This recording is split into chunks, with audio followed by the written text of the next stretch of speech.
What's up guys, and welcome back to another video here on B-Mills Wrestling. In today's video, I'm going to be reacting to WrestleMania 41 Night 1. And oh boy, what a main event we had. Before we get into the video, make sure you guys are subscribed, leave a like on this video, and comment down below your reactions to WrestleMania Night 1. Alright, let's talk about it.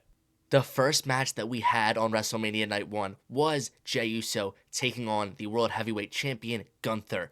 And we did have Jey Uso finally dethrone Gunther to become the new World Heavyweight Champion. And what a match this was. I think we finally got to see Jey Uso pull out some moves that we haven't seen from him before, like some body slams and power bombs. And we didn't really see him spam the super kick, which I thought was awesome. I was really impressed by this match.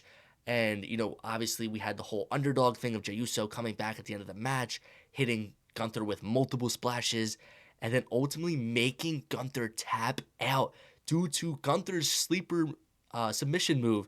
And I did not see that coming at all. I thought Jey was going to win with a bunch of spears and super kicks and splashes, but we had Jey pull out Gunther's finishing move, the sleeper, and win with that.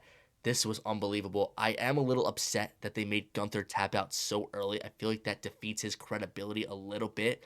But at the end of the day, I am so happy that Jey Uso finally got to beat Gunther and become World Heavyweight Champion. The next match that we had was the New Day going against the War Raiders for the Raw Tag Team Champions. And this match blew, as expected. I didn't want this match on the card. I don't think anybody wanted this match on the card. We wanted the SmackDown titles defended on WrestleMania. They should have booked it in a ladder match. They didn't. We ended up with this, which had absolutely no storyline. Nobody was interested. And the match was about 10 minutes at most. Definitely could have had a longer match, but they didn't. And it ended up with the New Day winning in ridiculous fashion, with Xavier Woods holding down the foot of Ivar to allow Xavier Woods or Kofi Kingston to pick up the win in this match. I did not like this finish at all. It happened so fast that I literally was on my phone and I looked up and the New Day were running away with the tag team championships. So I don't know what Triple H was thinking with even putting this match on Mania. They could have just done this on Raw.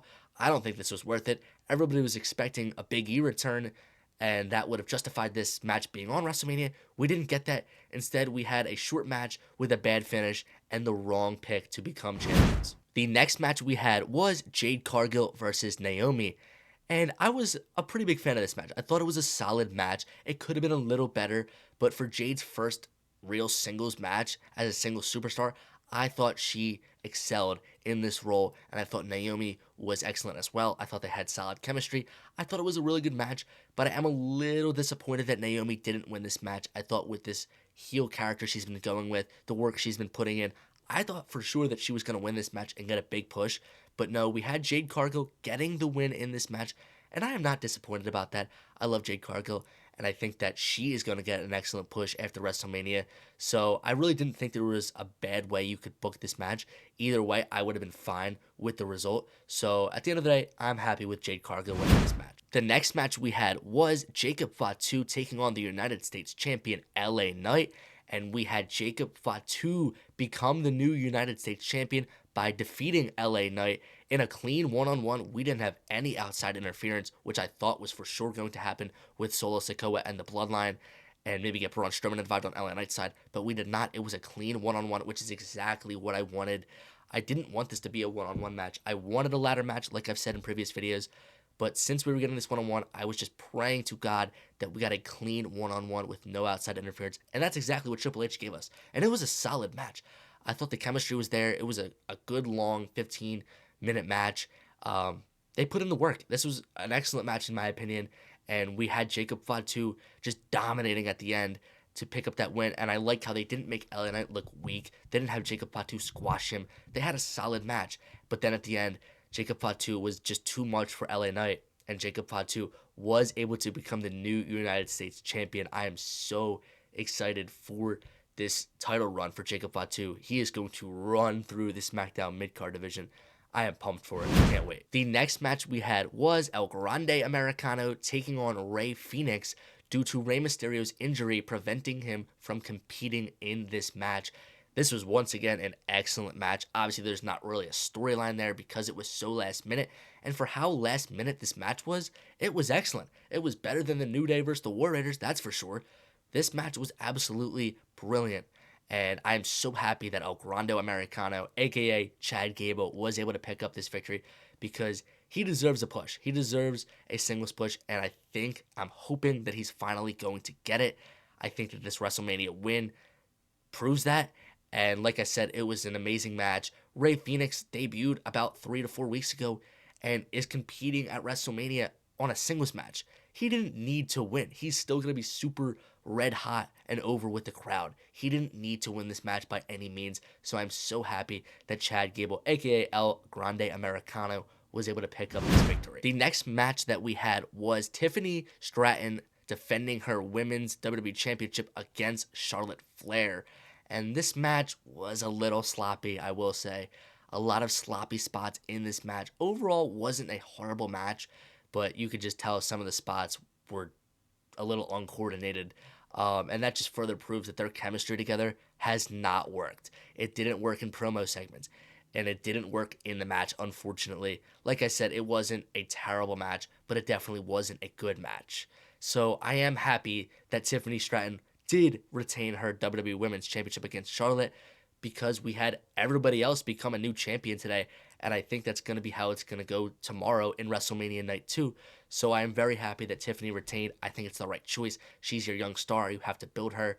Charlotte Flair's at the point of her career where she just has to put over younger talent like Rhea Ripley, as she did 2 years ago, and she did it with Tiffany Stratton tonight. So I am very happy that WWE went with that decision. And we obviously saw Tiffany Stratton chip her tooth. She even had a welt on her forehead. So it was clear that this match got a little more physical than it probably was supposed to be because there is real tension between Tiffany and Charlotte. But overall, the right winner was picked. Even if it wasn't a great match, I'm happy with it. Now let's get into the main event of night one. Seth Rollins versus CM Punk versus Roman Reigns. And boy, what a match this was. We obviously had the dope entrance of Seth Rollins where he was in all black. The lights go out, and then they come back on. He's in all white. I thought that was awesome. We obviously had the cool Roman Reigns entrance by himself. No wise man beside him. And then we obviously had the ultimate entrance of CM Punk with Living Colour, the band, singing his song, and Paul Heyman by his side with the hood on. I mean, it just felt so nostalgic to see that CM Punk. It really felt like we were seeing 2012, 2013 CM Punk again. So awesome. And then we get into the match, and the match was great. Such a fun match to watch. All the spots with them fighting outside of the arena, with the trash cans being involved, and then just all the crazy spots they had with the spear into the pedigree from Rollins and Reigns, the go to sleep, like all the false finishes that we had in this match. Like, it was awesome. Any match where you get a bunch of false finishes, you're going to be on your feet. I was on my feet the entire match. It was crazy. And then, obviously, we had the ultimate heel turn from Paul Heyman. As I called in recent videos, you can go on my TikTok. I called it. I said that Paul Heyman was going to turn on both Roman Reigns and CM Punk and align with Seth Rollins at the end of the main event, allowing Seth Rollins to win. And that's exactly what happened. Give me my flowers. I said it was going to happen. It did. And this was awesome. It was exactly how I called it, almost to the T.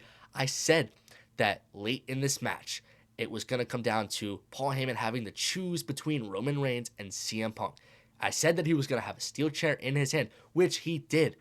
And he ultimately chose CM Punk, which I said he was going to do, until he didn't. He acted like he chose CM Punk. He gave the chair to him until he low-blowed CM Punk. Roman Reigns got all happy. Oh, my wise man's back with me. He turned on Punk. He is staying loyal to me until Roman was going to hit Rollins with the chair, and then Paul Heyman low-blows Roman Reigns. Oh, my God. This was crazy. I said it was going to happen. It did. He low-blows Roman Reigns with that smug look on his face. Seth Rollins is just looking the other way. He's not looking at Heyman, Reigns, or Punk. And he holds out his hand for the steel chair that's in the hands of Paul Heyman. Paul Heyman hands him the chair. Rollins beats up CM Punk with the chair. and then he hits Roman Reigns with the chair, giving him deja vu of when he disbanded the Shield back in the day. And then he goes on to stomp Roman Reigns and win this triple threat match. I mean, oh my God. Like, this was unbelievable. For how poorly the WrestleMania Night 1 card went, this main event saved it completely. Like, it made me forget about everything that happened before this main event. And oh my, like, that's what it's supposed to do, I guess. We all knew this match was going to be crazy, but I don't think any of us thought it was going to be that crazy. This was awesome. I am so happy that this is the direction they are going into. Seth Rollins 100% deserved to win that match. Like I said in previous videos, he was the MVP of last year's WrestleMania. He was basically fighting with a torn knee, and he competed in 2 matches, 2 grueling long matches. One with The Rock and Roman Reigns, and then with Drew McIntyre. And then he competed in the WrestleMania Night 2 main event when he brought out the steel chair and tried to attack Roman. And you saw his knee just absolutely just flop to the ground. He was the MVP of that WrestleMania. He 100% deserved to win this match, and I'm so happy they did. He is going to finally turn heel. We have been waiting for heel Seth Rollins, and we are finally getting it. I'm so happy we're not going to see these goofy outfits that Seth Rollins has been wearing. We're going to get a serious 2015 version of Seth, except 2015 version of Seth, but he's not going to be a coward. In 2015, we obviously know he was kind of a coward, and he ran away in a lot of segments, and that's kind of how they booked him. He doesn't need to do that now. He's been in the business for so long, so many world championships. He doesn't need to do that. He can be a serious and threatening Seth Rollins. I am so here for that, and I hope that he's the one to dethrone Jey Uso for the World Heavyweight Championship. I know I'm getting a little ahead of myself, but I would 100% be there for that. So this was a 10 out of 10 main event, 100 out of 10 main event, if you will, with the absolute right winner in Seth Rollins. This leads to the question, will Seth Rollins and Paul Heyman align with The Rock and John Cena tomorrow night in the main event of WrestleMania Night 2? Obviously, there's been rumors of the team corporate that The Rock has trademarked for, and a lot of people are speculating that it could be this group with with Seth Rollins, Paul Heyman, John Cena, and The Rock, and I 100% think it could. And I would 100% be there for it. I think it would be awesome. But time will tell. The WrestleMania Night 2 is almost here, and I am super excited to see what happens. Alright guys, that's going to do it for today's video. If you like this video, make sure to like the video and subscribe. Don't forget to turn on post notifications so you guys don't miss any new uploads, as well as comment down below your guys' reactions to WrestleMania Night 1. Alright guys, see you in the next one.